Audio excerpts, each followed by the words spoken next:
प्यारे विद्यार्थियों, कैसे हैं आप सभी। आशा करते हैं कि अच्छे होंगे, मस्त होंगे, स्वस्थ होंगे और अपनी पढ़ाई जारी रख रहे होंगे। हम लोग आज पढ़ेंगे धारा विद्युत यूनिट का जो वैद्युत चालन चैप्टर है। इसके कुछ इंपॉर्टेंट न्यूमेरिकल सीखेंगे आज के डेट में। क्या सीखेंगे? इंपॉर्टेंट न्यूमेरिकल सीखेंगे। और हम लोग उन न्यूमेरिकलों की प्रैक्टिस खास तौर से ज़्यादा मात्रा में करेंगे जो PYQ के रूप में है। किसके रूप में है? PYQ के रूप में है। यानी कि पिछली परीक्षाओं में प्रीवियस ईयर क्वेश्चन पिछली परीक्षाओं में पूछे जा चुके हैं। ऐसे क्वेश्चनों की हम लोग क्या करेंगे? प्रैक्टिस करेंगे। तो चलिए शुरू करते हैं आज की क्लास की। अब आज की क्लास में जो हमारा पहला क्वेश्चन है उसमें दिया हुआ है कि किसी परमाणु में इलेक्ट्रॉन, कोई परमाणु है उसमें इलेक्ट्रॉन 0.7 एंगस्ट्रॉम 0.7 एंगस्ट्रॉम त्रिज्या की कक्षा में 6.6 × 10⁴ मीटर पर सेकंड की चाल से गति कर रहा है। कक्षा में तुल्य धारा ज्ञात कीजिए।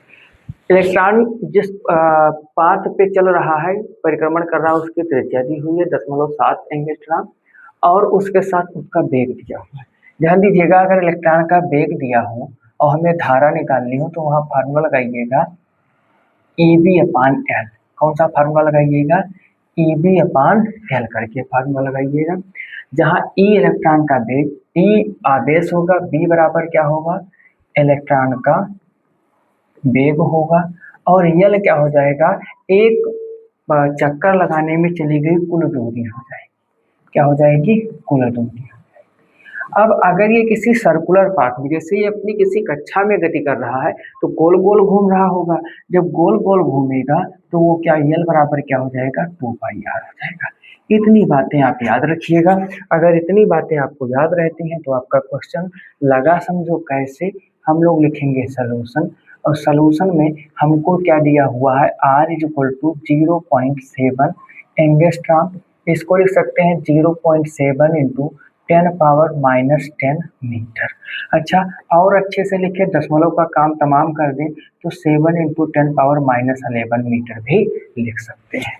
बी का मान कितना दिया हुआ है? तो आप कहेंगे बी का मान दिया हुआ है 6.6 × 10⁴ मीटर प्रति सेकेंड। 6.6 × 10⁴ हमको क्या निकालना है? आई निकालना है। फार्मूला आपको बता चुके हैं। अच्छा, अगर मान लीजिए आपके मन में नहीं आ रहा है कि ये वाला फार्मूला कैसे आया, तो आप ऐसे भी सीख सकते हो। कैसे? ठीक, आई बराबर होता क्या है? कुल आवेश और बटे समय। कुल आवेश बटे समय। इलेक्ट्रॉन घूम रहा है तो कुल आवेश ई होगा। समय क्या हो जाएगा भैया? अगर मान लीजिए इसका आवर्तकाल T हो जाएगा और T बराबर क्या होता है? 2πr/, में B होता है, B ऊपर चला जाएगा तो EB/ में क्या हो जाएगा? 2πr हो जाएगा। ये हो गया आई। यही तो हमने आपको बताया था, EB/L। तो चलते हैं इसी पे अपना क्वेश्चन सॉल्व करते हैं। I = क्या हो गया? EB/2πr। मान रख दीजिए, सबका लगा दीजिए आसानी के साथ। E का मान है 1.6 × 10⁻−19। B का मान है 6.6 × 10⁻+4 में 2 ही रहेगा। पाई का मान हम क्या रखेंगे? 22/7 रखेंगे। R का मान कितना है? 7 × 10⁻11। 7 से 7 क्या हो जाएगा? कैंसिल हो जाएगा। 7 से 7 हमारा क्या हो जाएगा? कैंसिल हो जाएगा। अब पहले पावर को इकट्ठा कर लीजिए तो I = हमारा क्या बनेगा? 1.6 × 6.6। ये 11 ऊपर जाएगा प्लस हो जाएगा तो 11 और 4 कितना हो जाएगा? 15। 15 में से 19 माइनस करेंगे तो 10⁻⁻4 बचेगा। बटे में लिखा हुआ है 2 × 22। तो ये क्या हो जाएगा? 11 × 22 और 11 × 66 .6 हो जाएगा। कितना हो जाएगा? 0.6। फिर इसको काटेंगे तो ये कितना हो जाएगा? 0.3। इसको काटेंगे तो ये कितना हो जाएगा? 0.8। कितना हो जाएगा भाई? 0.8 हो जाएगा। तो 8 तरीक कितना हो जाएगा? 24। आई का मान कितना आ गया? 0.24 × 10⁻⁻4। इसको सही सही लिखेंगे तो आई बराबर क्या हो जाएगा? 2.4 × 10⁻⁻5 एम्पियर। यही हमारे इस क्वेश्चन का उत्तर हो जाएगा। ठीक है, इस क्वेश्चन का आंसर हो जाएगा क्या?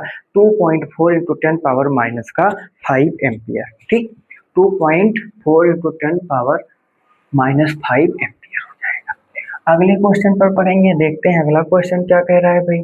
अगला क्वेश्चन कह रहा है कि एक तार में 5 मिली एम्पियर की धारा बह रही है, तार के अनुप्रस्थ काट से प्रति मिनट कितने इलेक्ट्रॉन गुजरते हैं, कितने इलेक्ट्रॉन गुजरते हैं। आओ इसको सॉल्व करेंगे। ठीक है, हमको इलेक्ट्रॉनों की संख्या निकालनी है। आई बराबर कितना दिया हुआ है, 5 मिली एम्पियर। इसको लिखेंगे तो 5 इंटू 10⁻³ का एम्पियर हो जाएगा। और टी बराबर दिया हुआ है 1 मिनट, तो इज इक्वल टू कितना हो जाएगा, 60 सेकेंड हो जाएगा। अब यहाँ से सबसे पहले क्यू निकालेंगे, तो क्यू बराबर हो जाएगा आई टी। क्यू बराबर क्या हो जाएगा, आई टी हो जाएगा। आई का मान कितना है, 5 इंटू 10⁻³ और टी का मान है 66 और 5, 60 और 5 में मल्टीप्लाई करेंगे, ये हो जाएगा 300 इंटू 10⁻³। तो इसको लिख सकते हैं 0.3। क्या लिख सकते हैं, 0.3 कूलम आ गया क्यू का मान। अब हमको निकालना है किसका, इलेक्ट्रॉनों की संख्या। तो सिंस क्यू बराबर क्या होता है, एन ई, तो एन बराबर क्या हो जाएगा, क्यू अपान ई बराबर क्या हो जाएगा, 0.3 अपान में 1.6 इंटू 10⁻⁻19 पॉइंट से पॉइंट क्या हो जाएगा, हट जाएगा। एन इज इक्वल टू हो जाएगा 3/16 इंटू 10 पावर ऊपर जाएगा प्लस का 19 हो जाएगा। इसको जब काटेंगे तो ये कितना हो जाएगा भाई, इसको अगर हम 30 मान लें तो ये हो जाएगा 0 पॉइंट लग जाएगा, 30 हो जाएगा, 1 बाहर जाएगा। ठीक है, और 1 के बाद में 16 कम 16 कितना बचेगा भैया, 14 बचेगा, 0 हो जाएगा, 140 हो जाएगा, 16 140 हो जाएगा, 16 128 होगा। ये हो जाएगा 8, अब फिर कितना बचेगा 12, तो 16 सत्ते और फिर 16 85 हाँ इंटू 10⁻19 हो जाएगा। या इसको अगर शुद्ध शुद्ध लिखेंगे तो 1.875 इंटू 10⁻18 हो जाएगा। मतलब प्रति मिनट उस चालक से कितने इलेक्ट्रॉन निकलेंगे, 1.875 पूरे 10 की घात 18 इलेक्ट्रॉन। कितने इलेक्ट्रॉन निकलेंगे, 1.875 पूरे 10 की घात 18 इलेक्ट्रॉन निकलेंगे यदि चालक में 5 मिली एम्पियर की धारा बह रही है तो 1 मिनट में। अगला क्वेश्चन कह रहा है एक तार में 20 माइक्रो एम्पियर की धारा 30 सेकंड तक बहती है। तो लिख लेते हैं भाई, क्वेश्चन बड़ा है तो सबसे पहले जो हमको मिला है वो डाटा हम नोट करेंगे। आई बराबर हमारे पास में क्या है, 20 माइक्रो एम्पियर, तो ये हो जाएगा 20 इंटू 10⁻⁻6 एम्पियर। अब कितने सेकंड तक, 30 सेकंड तक।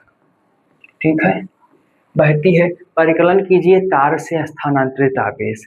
हमको आवेश निकालना है, सबसे पहले क्या निकालना है, क्यू निकालना है। तो क्यू बराबर क्या हो जाएगा, आई इंटू टी हो जाएगा। आई का मान कितना है, 20 इंटू 10⁻⁻6 और टी का मान कितना है 30।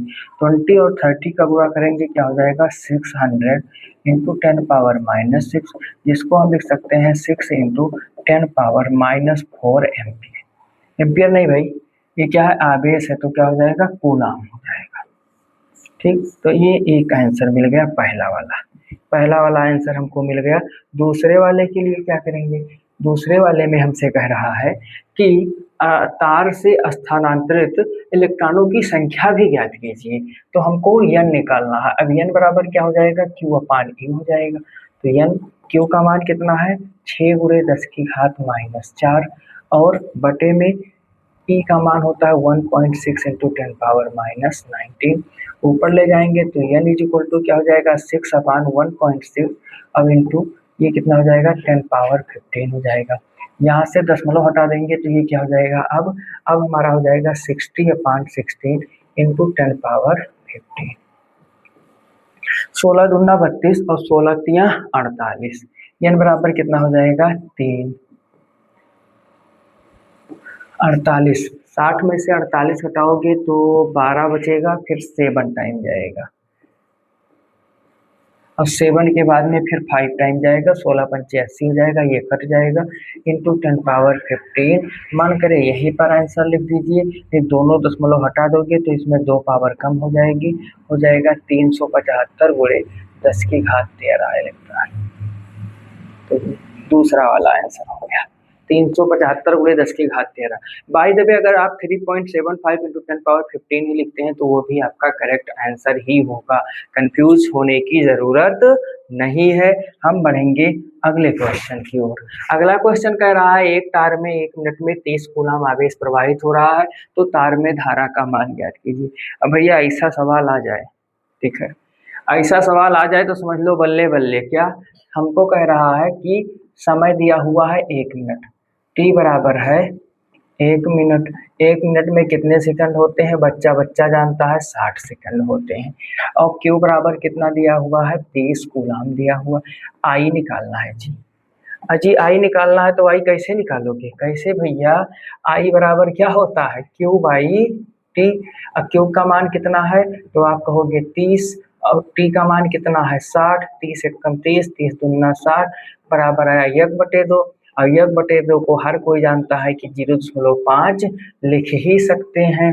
तो भैया हमने भी लिख दिया, और जब हमने भी लिख दिया तो हमारा उत्तर आ गया क्या, 0.5 एम्पियर। अब हम बढ़ेंगे कहाँ, अगले सवाल की।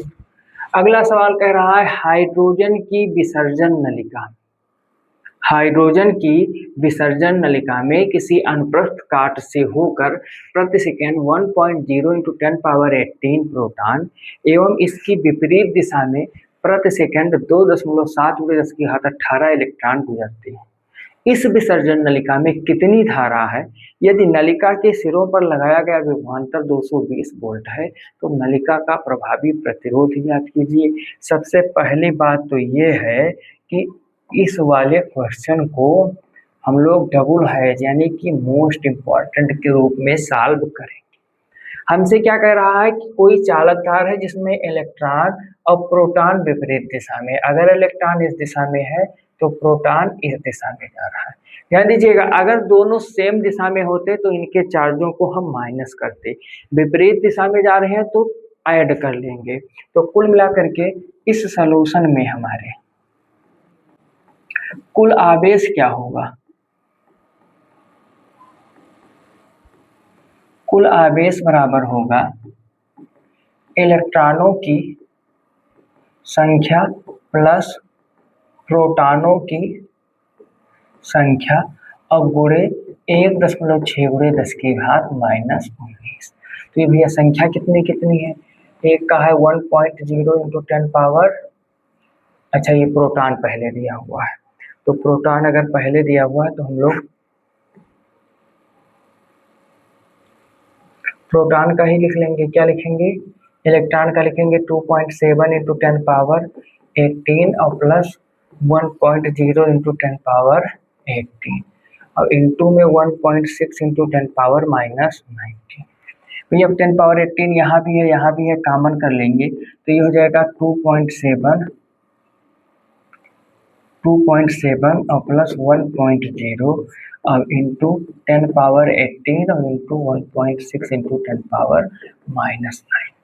ये कितना हो जाएगा 3.7 और इंटू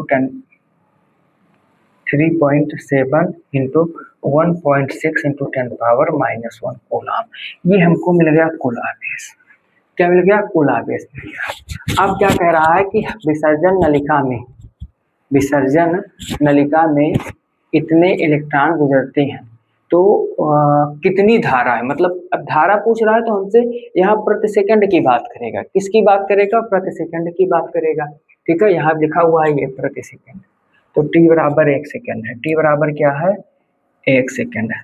अब भैया जब टी बराबर 1 सेकंड है तो हम आई कैसे निकालेंगे, आई बराबर क्या होता है, कुल आवेश क्यू है बटे में टी, तो ये कितना हो जाएगा 3.7 इंटू 1.6 इंटू 10 पावर -1 अपान में 1 मल्टीप्लाई कर लीजिए। ठीक है, मल्टीप्लाई कर लीजिए तो क्या हो जाएगा 16 का टेबल 7 मिनट पढ़ेंगे, 16 7 112 के 2 हासिल कितना आया 11 और 16 3 48 48 और 11 कितना हो जाएगा 59। कितना हो जाएगा भैया 59.2 अंक के बाद लगेगा इंटू 10 पावर -1 है, हटा देंगे तो आई इज इक्वल टू हो जाएगा 0.592 एम्पियर। कितना हो जाएगा 0.5 0.592 एम्पियर हो जाएगी। इसी सवाल में कुछ और पूछ रहा है, क्या कह रहा है कि यदि विभवांतर 220 वोल्ट हो, इसी में पूछ रहा है कि V बराबर कितना दिया हो, 220 वोल्ट दिया हो, तो R का मान निकालो भैया। R बराबर क्या हो जाएगा, B/I। B का मान है 220 और बटे 0.592। इसको जब आप सॉल्व करोगी तो ये आएगा 371.67, जिसको नियरली इक्वल टू क्या लिखा जाता है, लिखा जा सकता है 372 ओम के लिखा जा सकता है। सॉल्व कर लीजिएगा, ये क्वांटिटी सॉल्व करोगे तो यही है। तो दोनों उत्तर हमारे क्या हुए, मैच खा गए। ये वाला क्वेश्चन भी क्या हो गया, सॉल्व हो गया। अब हम बढ़ेंगे अगले क्वेश्चन की ओर। अगला क्वेश्चन कह रहा है कि बिंदु ए से बी की ओर दो बिंदु हैं, दो क्या है बिंदु है हमारे पास में, एक है ए, एक है बी। ए से बी की ओर 10⁹ इलेक्ट्रॉन जा रहे हैं, कितने समय में, 10⁻³ सेकेंड में। कितनी वैद्युत धारा किस दिशा में प्रवाहित होगी, हमें धारा निकालना है प्लस दिशा भी निकालना है। सोल्यूशन में हम देखेंगे हमको क्या दिया हुआ, हमको इलेक्ट्रॉनों की संख्या दी हुई है 10⁻9 और समय हमारा दिया हुआ है 10⁻³ सेकेंड। हमको निकालना क्या है, आई निकालना है। अब आई कैसे निकालना है, विद डायरेक्शन। तो आई बराबर होता है Q/T। अब क्यू नहीं दिया है तो क्यू की जगह NE/T करेंगे। एन का मान कितना दिया हुआ है 10⁻9, ई का मान 1.6×10⁻⁻19 और बटे में टी का मान -3। देखो ये 19 में से 9 माइनस हो जाएगा, प्लस है, एक माइनस है तो क्या बचेगा -10। और ये 3 ऊपर जाएगा तो प्लस में हो जाएगा। कुल मिलाकर के फिर से एक बार लिख लें तो ये हो जाएगा 1.6 × 10⁻9 × 10⁻−19 और इंटू 10⁻3। ठीक, तो ये कितना हो जाएगा, 9 माइनस होगा -10 बचेगा, फिर 3 माइनस होगा तो कितना बचेगा, -7। तो इस तरीके से आई बराबर हमको क्या मिल जाएगा, 1.6×10⁻⁻7 एम्पियर। अब हमसे दिशा भी पूछ रहा है तो ये तो हो गया। दिशा क्या लिखेंगे भैया, यहाँ पे जो डायरेक्शन होगी, अगर इलेक्ट्रॉन इस दिशा में जा रहे हैं तो धारा सदैव किस दिशा में होगी, इस दिशा में। तो क्या हो जाएगा, बी से ए की ओर, बी से किस ओर, ए की ओर। धारा किस दिशा में हो जाएगी, बी से ए की ओर हो जाएगी। ठीक, आगे बढ़ेंगे अगले क्वेश्चन की ओर। अगला क्वेश्चन कह रहा है हाइड्रोजन परमाणु में इलेक्ट्रॉन नाभिक के चारों ओर प्रति सेकंड, नाभिक के चारों ओर प्रति सेकंड इतना चक्कर लगा रहा है, वृत्तीय पथ में धारा का मान क्या होगा। ध्यान से देखिएगा, वृत्तीय पथ में धारा का मान। सॉल्यूशन निकालेंगे, हमको दे रहा है क्या, 1 सेकंड में चक्करों की संख्या, 1 सेकंड में चक्करों की संख्या। अच्छा, 1 सेकंड में जो चक्करों की संख्या होता है इसी को आवृत्ति कहते हैं। क्या कहते हैं, आवृत्ति भी कहते हैं, याद रखिएगा, इतना दिया हुआ है। अब t बराबर हमसे 1 सेकंड ही कह रहा है, हमको आई निकालना है। क्या निकालना है, आई निकालना है। अब इस सवाल को सॉल्व कैसे करेंगे, ठीक है, थोड़ा सा यहाँ आपको अपना दिमाग लगाना होगा। क्या दिमाग लगाना होगा, 1 चक्कर में 1 इलेक्ट्रॉन के बराबर आवेश, 2 चक्कर में 2 इलेक्ट्रॉन, 3 चक्कर में 3 इलेक्ट्रॉन का आवेश जाएगा, 4 बार में 4 इलेक्ट्रॉन का, 5 बार में 5 इलेक्ट्रॉन का। तो जब एक सेकंड में इतना चक्कर लग रहा है तो मतलब इतना चक्कर गुणे 1 इलेक्ट्रॉन का आवेश। तो यहाँ से जब हम आई निकालेंगे तो ये क्या हो जाएगा, चक्करों की संख्या जो हमारे पास में है ये, अब इनटू में ई 1 इलेक्ट्रॉन का आवेश 1.6×10⁻⁻19 बटे में टी 1 का है तो 1 हो जाएगा। 16 छक्का 96, कितना हो जाएगा, 9.6 और गुणे 10⁻⁻4, जिसको हम लिख सकते हैं 0.96 गुणे 10⁻⁻3 और जिसको हम लिख सकते हैं क्या, जो हमारे उत्तर में लिखा हुआ है मिली एम्पियर। क्या लिख सकते हैं, मिली एम्पियर लिख सकते हैं। 0.96 मिली एम्पियर हमारा उत्तर हो जाएगा। याद रखिएगा, जब आपको दिया रहे कि इतना चक्कर प्रति सेकंड लगा रहा है, मान लीजिए प्रति सेकंड नहीं दिया, कह रहा है कि एक 10 सेकंड में या 15 सेकंड में इतना चक्कर लगा रहा है इलेक्ट्रॉन, तो आप वहाँ क्या निकालेंगे कि 1 सेकंड में चक्करों की संख्या निकाल लेंगे, 1 सेकंड में चक्करों की संख्या निकाल लेंगे। अब इसी को आवृत्ति भी कहते हैं, ये बात याद रखिएगा। तो यहाँ पे जो धारा हो जाएगी वो क्या हो जाएगी, 1 सेकंड में चक्करों की संख्या और गुणे स्मॉल ई हो जाएगा। यही निकाल लीजिएगा, आपका धारा हो जाएगा। आपका क्या हो जाएगा? धारा हो जाएगा। अगला क्वेश्चन कह रहा है कि तांबे के एक तार में जिसका परिच्छेद क्षेत्रफल 1 मिलीमीटर स्क्वायर है। अब ये बड़ा क्वेश्चन है, जो जो पढ़ेंगे लिखते हुए चलेंगे। तांबे का एक तार है, परिच्छेद क्षेत्रफल ए बराबर 1 मिलीमीटर स्क्वायर है, तो इसको क्या लिखेंगे? 1 गुणे 10 की घात -6 मीटर स्क्वायर हो जाएगा। प्रति मीटर क्यूब में 2.5 गुणे 10 की घात 24 मुक्त इलेक्ट्रॉन है। n बराबर कितना है? 2.4 गुणे 10 की घात 24। इसमें 2 एम्पियर की धारा बह रही है। ठीक है, मुक्त इलेक्ट्रॉनों के औसत अनुगमन वेग BD का मान निकालना है। किसका मान निकालना है? अनुगमन वेग BD का मान निकालना है। कैसे निकालेंगे भैया? I बराबर होता है NEABD। तो यहाँ से BD बराबर क्या हो जाएगा? I upon NEA। I अपान क्या हो जाएगा? NEA। निकाल लीजिए। I का मान है 2, N का मान कितना है भैया? 2.4 गुणे 10 की घात 24। A का मान कितना है? A का मान है 1 गुणे 10 की घात -6। अब बचा क्या? E। पहले E का मान लिखना था। पहले किसका मान लिखना था? E का मान। तो E का हो जाएगा 1.6 गुणे 10 की घात -19 और इंटू में 1 गुणे 10 की घात -6। ठीक, अब देखो ये 19 6 25 -25 और +24 कितना बचेगा? -1 ऊपर जाएगा 10 है जाएगा। तो BD बराबर क्या हो जाएगा? 2 × 10 बटे 2.4 और गुणे 1.4। 2 एकम 2, 8 दूनी 16। कितना होगा? 8 दूनी 16 हो गया। अब यहाँ इसका मल्टीप्लाई करिए, ये हो गया 8 चौक 32 के 2, 8 चौक 32 के 2 और 8 दूनी 16, 16 और 3 19, 16 और 3 19। कितने अंक बाद दशमलव लगेगा? 2 अंक बाद। 1.92, 1.92। अब इसको काटअप कटाई करोगे तो ये नियर अबाउट 2 के नियर अबाउट हो सकता है। इसको 10/2 लिख सकते हैं। तो इस तरीके से BD बराबर कितना आ जाएगा? 5 मीटर प्रति सेकंड। BD बराबर कितना आ जाएगा? 5 मीटर प्रति सेकंड। 1.92 को लगभग लगभग हम 2 मान सकते हैं, तो ये हमारा कितना आ जाएगा? 5 मीटर प्रति सेकंड आ जाएगा। अगला क्वेश्चन कह रहा है 0.5 मिलीमीटर त्रिज्या के एक तार में 0.5 एम्पियर की वैद्युत धारा है।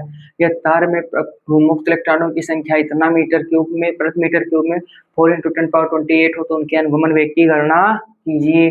कैसे लगाएंगे? सेम जो डाटा दिया हुआ है उसका यूज करेंगे। स्मॉल r बराबर 0.5 मिलीमीटर, तो इसको लिख सकते हैं 5 × 10⁻⁻4 मीटर। यहाँ से A निकालेंगे, क्या हो जाएगा? πr²। पाई का मान 22/7 और r का स्क्वायर करेंगे 25 और गुणे 10 की घात -8 मीटर स्क्वायर हो जाएगा। I का मान कितना दिया हुआ है? 0.5 एम्पियर दिया हुआ है। फिर किसका मान दिया हुआ है? n का मान दिया हुआ है 4 गुणे 10 की घात 28 और हमको BD निकालना है। क्या निकालना है? BD। कैसे निकालेंगे? अभी हमने आपको बताया है BD बराबर क्या होगा? I अपान NEA हो जाएगा।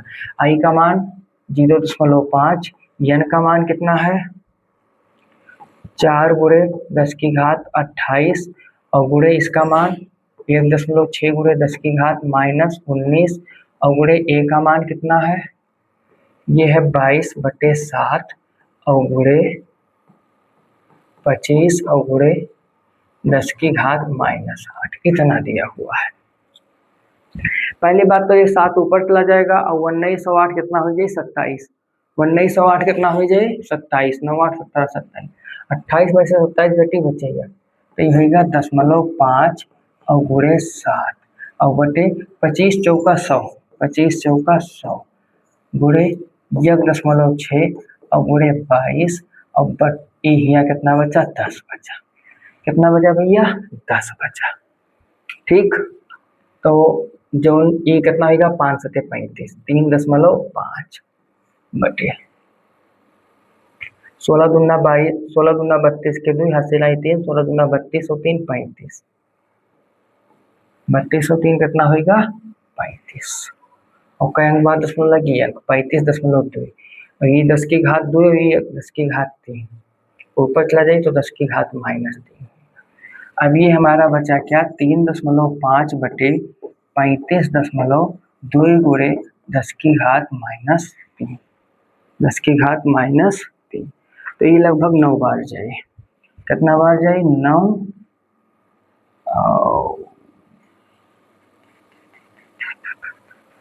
9 बार नहीं 0.9, कितनी बार जाए 0.995 और गुणे 10 की घात,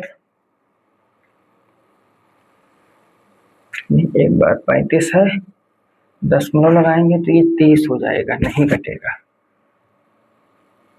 इसलिए होगा 0.0995 गुणे 10 की घात -3, जिसको हम और आप लिख सकते हैं 9.95 गुणे 10 की घात -5 मीटर प्रति सेकेंड। तो यही हमारा क्या हो जाएगा मुक्त इलेक्ट्रॉनों का अनुगमन वेग। ठीक, क्या हो जाएगा मुक्त इलेक्ट्रॉनों का अनुगमन वेग हो जाएगा। आगे बढ़ेंगे अगले क्वेश्चन की ओर। अगला क्वेश्चन कह रहा है अगली बार अगर मुक्त इलेक्ट्रॉन का आएगा भैया रिमूव कर देंगे, आप लोगों को लगाना है। 2 क्वेश्चन करवा दिए, कुछ सेल्फ से भी प्रैक्टिस करने की कोशिश कीजिए। फिजिक्स है, जितने कैलकुलेशन करोगे दिमाग उतना तेज होगा। मुक्त इलेक्ट्रॉनों की संख्या शायद वही है भी 2 गुणे 10 की घात 28 है। तार में इलेक्ट्रॉनों का अनुगमन वेग इस बार BD दे दिया है, कितना 1 सेंटीमीटर प्रति सेकेंड, तो हो जाएगा 10⁻⁻² मीटर प्रति सेकेंड। तार में धारा घनत्व निकालिए, हमको J निकालना है। क्या निकालना है J निकालना। अब भैया J बराबर क्या होता है, ये होता है I/A, I बराबर होता है NEA BD अपान में A से A कैंसिल, तो J बराबर क्या हो गया NEBD। इस बार गुणा गुणा कर देना है, आसानी से कर लीजिएगा। कैसे करेंगे, J बराबर N का मान 2 गुणे 10 की घात 28, E का मान 1.6 गुणे 10 की घात -19, और BD का मान कितना है 10 की घात -2, तो J का मान कितना हो जाएगा 16 दूना 32, कितना हो जाएगा 3.2, 19 और 2 कितना होगा 21, 28 में से 21 बताइए कितना होगा 10 की घात 60, 10 की घात 7 एम्पियर प्रति मीटर स्क्वायर। धारा घनत्व कितना आया 3.2 गुणे 10 की घात 7 एम्पियर प्रति मीटर स्क्वायर। अगला क्वेश्चन है कि एक तार के अनुप्रस्थ काट का क्षेत्रफल यह गुणे 10 की घात -7 मीटर स्क्वायर है। अनुप्रस्थ काट का क्षेत्रफल दिया हुआ है, क्या दिया हुआ है A = 1 गुणे 10 की घात -7 मीटर स्क्वायर। मुक्त इलेक्ट्रॉनों की संख्या N बराबर है 2 गुणे 10 की घात 28। तार में जो धारा है I कितना है 3.2 एम्पियर है। तो हमें सबसे पहले क्या निकालना है धारा घनत्व, हमको J निकालना है। J बराबर क्या होगा I/A होगा, I/A होगा। I का मान कितना है 3.2, A का मान कितना है 1 गुणे 10 की घात -7, तो J बराबर कितना हो जाएगा 3.2 गुणे 10 की घात 7 एम्पियर प्रति मीटर स्क्वायर। चलो भैया J की कहानी फिनिश हुई। और क्या कह रहा है इलेक्ट्रॉनों का अनुगमन वेग, हमें निकालना है BD। तो BD कैसे निकालेंगे, अब BD आप J से भी निकाल सकते हो। कैसे निकाल सकते हो, J का यूज करके भी निकाल सकते हो, और ये वाला डाटा भी कैसे I/NEA। I का मान कितना है 3.2, N का मान है 2 गुणे 10 की घात 28, इसका मान है 1.6 गुणे 10 की घात -19, और A का मान कितना है 10 की घात -7। ये कटेगा तो यहाँ बचेगा 2, 2 से 2 कट जाएगा, 2 से क्या हो गया 2 कट गया, ऊपर हम आपको क्या बचा 1 बचा, नीचे पावर इकट्ठा करो 9 7 कितना हुए 16, 28 सॉरी 9 7 26, 28 में से 26 कटेगा 2 बची, ऊपर जाएगी तो कितना हो जाएगी 10⁻², यानी कि बी डी बराबर कितना होगा 1/10⁻² मीटर प्रति सेकेंड। ये हो गया अनुगमन वेग। ठीक है, बोरिंग मत होने दीजिएगा, अच्छे ढंग से कैलकुलेशन करिए और पढ़िए। कोई भी कैलकुलेशन कठिन नहीं होता है, कोई भी कैलकुलेशन कठिन नहीं होता है, बस हमको देखने में कठिन लगता है।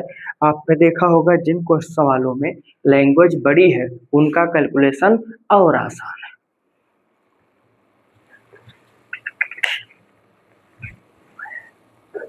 ठीक, अगले क्वेश्चन पर आएंगे। देखो, कह रहा तांबे के समान द्रव्यमान के दो तार ए व बी लिए जाते हैं। तांबे के समान द्रव्यमान के दो तार ए व बी लिए जाते हैं। चलो भैया, एक तार ए है, एक तार बी है, ये ए है, ये बी है। कंडीशन क्या है कि दोनों का द्रव्यमान M of A is equal to M of B है। चलो हम मान लिए आपकी बात। तार ए की लंबाई तार बी की लंबाई से दुगनी है। ए की जो लंबाई है, ए की लंबाई बी की लंबाई की दुगनी है। यानी अगर बी की लंबाई हम यल मीटर मानेंगे तो ए की लंबाई कितना होगी 2l मीटर होगी। बस इतना हमको याद रखना है। ए की लंबाई अगर यल मीटर होगी तो बी की लंबाई क्या हो जाएगी 2l मीटर हो जाएगी। कह रहा है ए का प्रतिरोध 160 ओम है तो तार बी का प्रतिरोध याद करो। याद रखिएगा, एक फार्मूला यूनिवर्सल फार्मूला है, उसको याद रखिएगा। हमने आपको एमसीक्यू कराते समय भी पढ़ाया है और वैसे भी आपको बताया है कि यदि अब यहाँ द्रव्यमान और अपमान की कहानी भूल जाओ, द्रव्यमान की कहानी हम भूल जाएंगे और याद रखेंगे कि अगर तार की लंबाई में n गुना परिवर्तन किया जाए, कई गुना परिवर्तन किया जाए, तार की लंबाई में n गुना परिवर्तन किया जाए तो जो नया प्रतिरोध होगा वो पहले वाले प्रतिरोध का n स्क्वायर गुना होगा। जो नया प्रतिरोध होगा वो पहले वाले प्रतिरोध का क्या होगा n स्क्वायर। अब यहाँ हमें क्या निकालना है, आरबी निकालना है। अब आरबी के लिए इसकी लंबाई में जो परिवर्तन है, यहाँ पे अगर हम देखेंगे तो हमको n कितना मिल रहा है, n मिल रहा है 1/2। तो इस तरीके से आरबी बराबर क्या हो जाएगा n square of R A. 1/2 का क्या करेंगे स्क्वायर करेंगे और यहाँ 160 ऐसे प्रेम पूर्वक लिख देंगे। 1/2 का स्क्वायर की 1/4 और गुणे में 160, 4 1 कम 4, 4 चौक 16।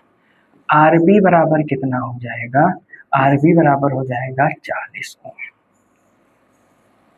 यानी जो बी वाला तार था उसका प्रतिरोध कितना होगा 40 ओम होगा। सबसे आसान तरीका है, इससे आसान तरीका कोई और हो ही नहीं सकता। बस इतना याद रखिए कि यदि लंबाई में n गुना परिवर्तन हो, कई गुना n गुना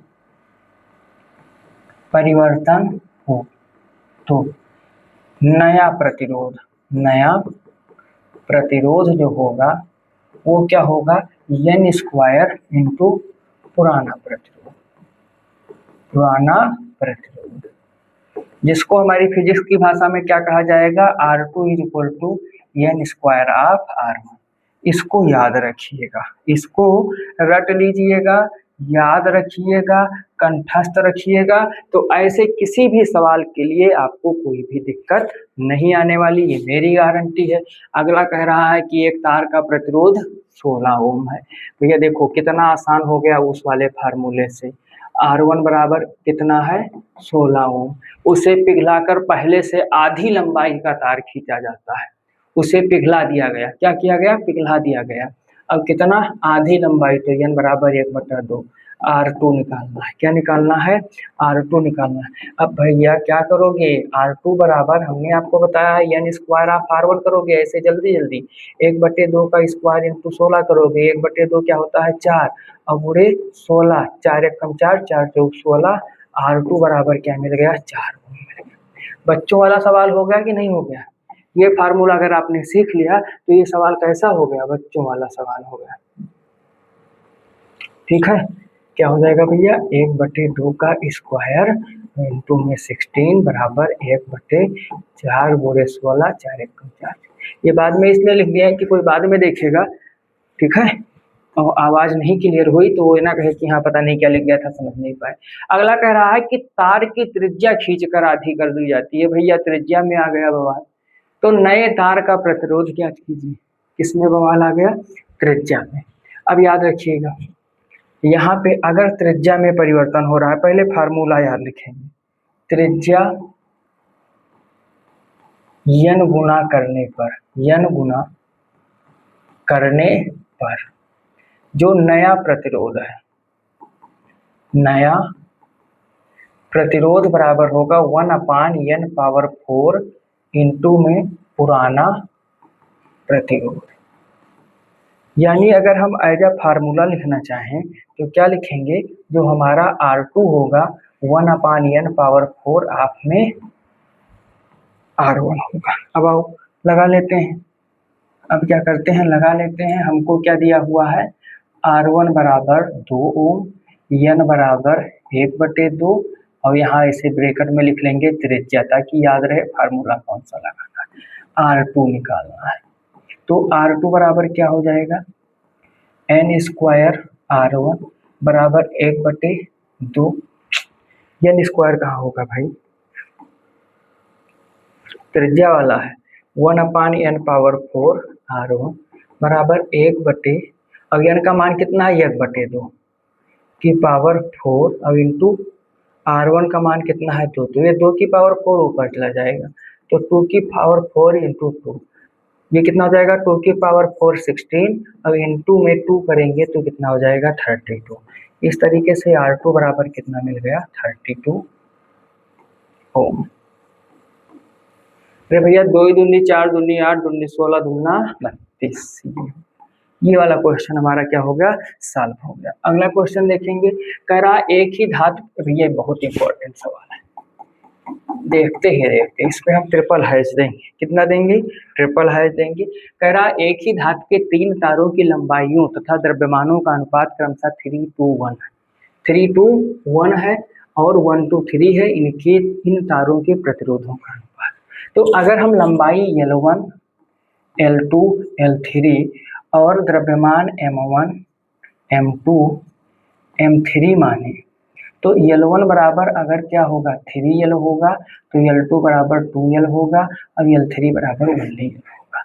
ऐसे द्रव्यमान M1 बराबर M होगा अगर, तो M2 बराबर 2M और M3 बराबर क्या हो जाएगा 3M।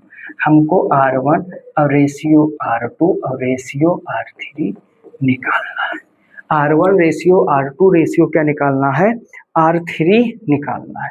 कैसे निकालेंगे भाई, किसी के मन में अगर कोई भी हिंट आ रहा हो तो जरा हमको प्रदान करें कि इसको हम कैसे निकालेंगे, ठीक है, इस क्वेश्चन को हम कैसे सॉल्व करेंगे, इसके बारे में आप हमको बताइए।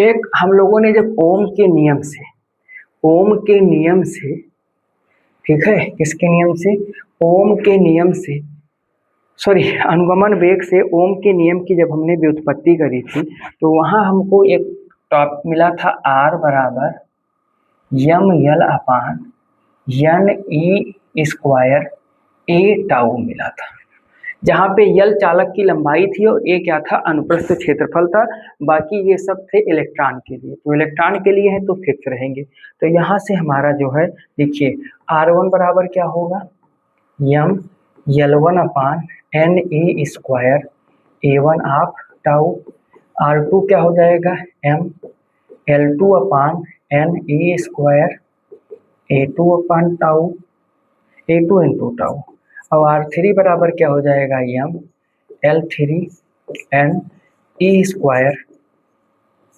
a3 tau. अगर हम यहाँ से क्या करें R1 रेशियो R2 और रेशियो R3 करें तो सारी चीजें क्या हो जाएंगी, कट जाएंगी, और यहाँ जो देखो m/n e² टाउ यहाँ भी है, m/n e² यहाँ, एक बार लिख ले तो थोड़ा ज्यादा क्लियर हो जाएगा। क्या ये क्या हो जाएगा, m L1/n e² a1 tau, m L2n e² a2 tau, m L3 N E square A three tau. कुछ लोगों के मन में आ रहा होगा कि सर ये बताएं आपने यम लिखा है M1 M2। अरे भैया वो इलेक्ट्रॉन के लिए था, सबके लिए सेम होगा, यम से M, N E square tau, N E square tau, N E square tau. बचेगा क्या, R1 रेशियो R2 और ratio R3 is equal to L1 upon A1 ratio L2 upon A2 और रेशियो L3 अपान। अब भैया L1 L2 L3 का तो ratio 3:1 दिया ही हुआ था। मजे की बात है A1 A2 A3 के बारे में कुछ नहीं पता है, बस इतना कहा गया है कि एक ही धातु के हैं। तो हम भैया सबसे पहले निकालेंगे A1 A2 A3, उसके बाद में करेंगे अपनी गणना। ठीक है, इसको यहीं पे छोड़ देते हैं इक्वेशन 1 मान के। हम लिखेंगे कि माना धातु का घनत्व, धातु का घनत्व कितना है, रो है। धातु का घनत्व क्या है, रो है। तो भैया अब अगर घनत्व रो है तो इसका आयतन क्या होगा, आयतन क्षेत्रफल ये A1 और L1 का गुणा कर देंगे तो आयतन हो जाएगा। तो पहली वाली के लिए क्या हो जाएगा, A1 L1, आयतन बराबर घनत्व बराबर होता है द्रव्यमान बटे आयतन, रो बराबर होता है यम अपान बी। तो बी बराबर क्या हो जाएगा, यम अपान रो हो जाएगा। तो ये क्या हो जाएगा, M1 अपान रो। तो यहाँ से A1 बराबर क्या हो जाएगा, M1 अपान L1 रो। अब अगर ये हो सकता है तो ऐसे ही A2 बराबर क्या हो जाएगा, M2 अपान L2 रो। और ऐसे ही A3 बराबर क्या हो जाएगा, M3 अपान L3 रो। ये चीज आपके समझ में आया कैसे हमने लिखा है। देखो A1 L1 क्या हो गया, इसका आयतन, और ये हो गया द्रव्यमान बटे घनत्व। तो अब यहाँ से अगर हमें A1 तो ही निकालना है, हमें M1 और L1 पता है, हमने ऐसे कर दिया। अब इन चीजों को उठा करके यहाँ पे हम रखेंगे। तो जब यहाँ पे हम रखेंगे तब हमको अब क्या मिलेगा, हमारे पास क्या था, R1 ratio R2 ratio R3 बराबर L1 अपान में A1 जो है वो क्या आया है, M1 अपान L1 रो रेशियो L2 अपान M2 अपान L2 रो रेशियो L3 अपान क्या आया है, M3 अपान L3 रो से भैया रो कैंसिल, L1 ऊपर चला जाएगा। तो ये हो जाएगा L1 square upon M1 ratio L2 square upon M2 और ratio L3 square upon M3। अब मान रखेंगे, अब क्या रखेंगे, मान रखेंगे, किसका मान रखेंगे, जो हमको दिया हुआ था। तो हमको ये दिया हुआ था 3L, 3L का स्क्वायर अपान में M1 क्या था, M था, इज इक्वल टू ये क्या था, 2L का स्क्वायर अपान में यहाँ पर भी 2M था, यहाँ रेशियो, यहाँ क्या था, L का स्क्वायर हो जाएगा और ये क्या हो जाएगा, 3M हो जाएगा। काटने वाला काट दीजिए, M से M कैंसिल हो जाएगा। इसको एक बार ओपन करेंगे तो ये 9L square ratio 4L square upon 2 और रेशियो L स्क्वायर अपान 3, 2 से 2 कट गया, L स्क्वायर से L स्क्वायर कट गया। अब क्या बचा, 9 रेशियो 2 रेशियो 1 अपान 3। भाई इसको फ्रैक्शन में रख नहीं सकते, ये कहता है कि मैं फ्रैक्शन में रहूंगा नहीं। जब ये फ्रैक्शन में नहीं रहेगा तो अभी हमको क्या मिला, R1 ratio R2 ratio R3 is equal to 9 ratio 2 ratio 1 upon 3, 3 से हम मल्टीप्लाई करा देंगे तो 27 रेशियो 6 रेशियो कितना हो जाएगा, 1। यही हमसे पूछ रहा था, यही हमसे पूछ रहा था। ठीक, यही हमारा क्या हो जाएगा, इस क्वेश्चन का आंसर हो जाएगा। एक बार देख लेते हैं कि यही क्वेश्चन था, यही तो था, 27 रेशियो 6 रेशियो 1 आना था और यही हमारा आ गया। ठीक, तो इस तरीके से ये वाला ही क्वेश्चन। बाकी एक क्वेश्चन ये देखते हैं, कह रहा 20 सेंटीमीटर लंबे तार को खींचकर इसकी लंबाई 25%, इसकी लंबाई में 25% की वृद्धि की जाती है। नए तार का प्रतिरोध, नए तार के प्रतिरोध में प्रतिशत वृद्धि की गणना कीजिए।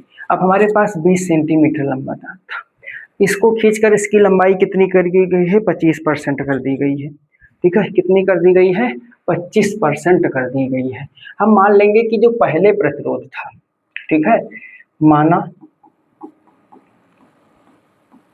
पहले प्रतिरोध बराबर क्या था, R1। अब जब 25% वृद्धि की गई तो 25% को अगर हम फ्रैक्शन में बदलें तो क्या हो जाएगा, 25 एक कम 25, 25 का 100। यानी अगर पहले लंबाई 4 रही होगी तो अब कितना कर दी जाएगी, 5 कर दी जाएगी। पहली लंबाई 4 रही होगी तो अब कितनी कर दी जाएगी, 5 कर दी जाएगी। तो अगर L1 बराबर 4 था, अब L2 बराबर हो गया 5, तो L2 अपान L1 कितना हो जाएगा, 5/4। यही तो हमारा n होता है, यही तो हमारा क्या होता है, n।